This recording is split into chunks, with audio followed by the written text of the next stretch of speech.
মসজিদে নববীতে এসে বসেছেন, আল্লাহর নবীজি তার গায়ের চাদরটা ওই মহিলার জন্য দিয়ে দিয়েছেন। সাহাবায়ে কিরাম ঘষাঘষি কানাকানি করতে লাগলো। পৃথিবীতে এমন কোন সম্মানী ব্যক্তিত্ব আছে যে ব্যক্তি মুহাম্মদুর রাসূলুল্লাহর চাদরের উপরে বসে? এমন সম্মানী ব্যক্তি কে হতে পারে? আল্লাহর নবীজি যখন ওই মহিলার সাথে, তার মায়ের সাথে, দুধমা হালিমাতুস সাদিয়ার সাথে কিছুক্ষণ বৈঠকে কথাবার্তা বললেন। কথাবার্তা বলার পরে যখন হালিমাতুস সাদিয়া রাদিয়াল্লাহু তাআলা আনহা চলে যান, নবীজি যতক্ষণ পর্যন্ত হালিমাতুস সাদিয়াকে দেখা যাচ্ছেন ততক্ষণ পর্যন্ত তিনি দাঁড়িয়েছিলেন। বলেন সুবহানাল্লাহ। আল্লাহর নবীজি মসজিদে ঢোকার পরে সাহাবায়ে কেরাম বললেন, ইয়া রাসূলুল্লাহ, ইয়া হাবিবাল্লাহ, পৃথিবীতে এমন কোন সম্মানী ব্যক্তিত্ব আছে যে ব্যক্তি আপনি মুহাম্মদুর রাসূলুল্লাহর চাদরের উপরে বসতে পারে? নবী আমার ডাক দেয়া বলেন, সাহাবায়ে কিরাম, আমি আমার জন্মের পরে বাবাকে জীবনে এক জাররা পরিমাণ দেখতে পাই নাই। আমি আমার মাকে কিছুদিন দেখেছিলাম, তার কোলে লালন পালন হয়েছিলাম। তারপরে যে আমাকে দুধ পান করেছিল এবং যার কাছে আমি বড় হয়েছিলাম তিনি আর কেউ নন, তিনি ছিলেন এই মহিলা, আমার আম্মা হালিমাতুস সাদিয়া। বলেন সুবহানাল্লাহ। নবী হিসাবে আমার সম্মান তোমাদের কাছে অনেক বড় হতে পারে, কিন্তু আমার কাছে মা হিসাবে হালিমাতুস সাদিয়ার সম্মান দুনিয়ার মধ্যে সবচাইতে বেশি।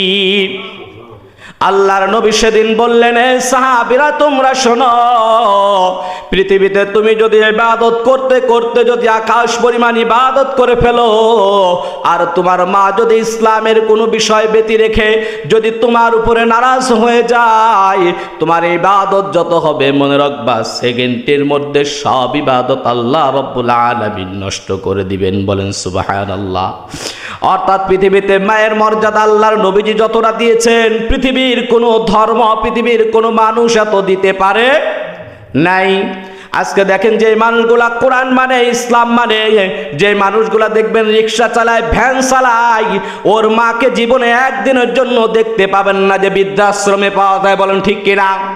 বৃদ্ধাশ্রমে আজকে যাদেরকে পাওয়া যায়, শোনা যায় তার ছেলে সিওসি ডিসি, তার ছেলে দুনিয়ার পড়াশোনা করেছেন কিন্তু কোরআনের জ্ঞানটা তার ভিতরে নাই। এই জন্য আল্লাহর নবীজি বলেছেন, একটা সন্তানের প্রতি যেমন মায়ের কর্তব্য, মায়ের যেমন সন্তানের প্রতি কর্তব্য, উভয়ের উপরে উভয়ের কিন্তু হক পরিপূর্ণ। আমার মায়ের উপরে যেমন আমার কর্তব্য, আমার মারও কর্তব্য আমার উপরে আছে না নাই?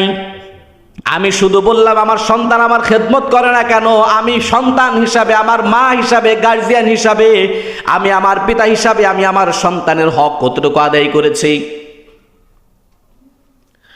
হযরত আব্দুল কাদের জিলানী রাহমাতুল্লাহি আলাইহির দরবারে একজন যুবক এসে বললেন, আব্দুল কাদের জিলানী রাহমাতুল্লাহি আলাইহির দরবারে এসে বললেন, হুজুর, আমি মক্কা মদিনার ভিতরে একদিন নয়, 2 দিন নয়, 40 বছর যাবত আমি মক্কা মদিনা তওয়াফ করি। 40 বছর পর্যন্ত আমি মক্কা মদিনার খেদমত করি। হযরত আব্দুল কাদের জিলানী বললেন, সেটা তো খুবই ভালো কথা। আব্দুল কাদের জিলানীকে ডাক দেয়া বলে, হুজুর, 40 বছর পর্যন্ত আমি যে খেদমত করি আপনি এটা শুনেছেন, কিন্তু আমার পিছনে একটা ইতিহাস আছে। বলছে, কি ইতিহাস? বলছেন, হুজুর, আমার একজন বৃদ্ধ মা ছিল।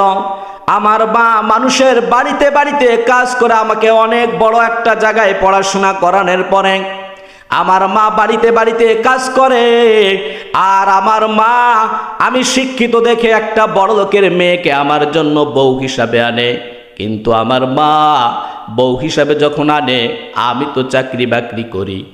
আমার মার ব্যাপারে 2 দিন পর পর একটা করে চিঠি লেখে, যেটা সব কিছু আমার মার বিরুদ্ধে, একটাও আমার মার পক্ষের কোনো কথা নাই।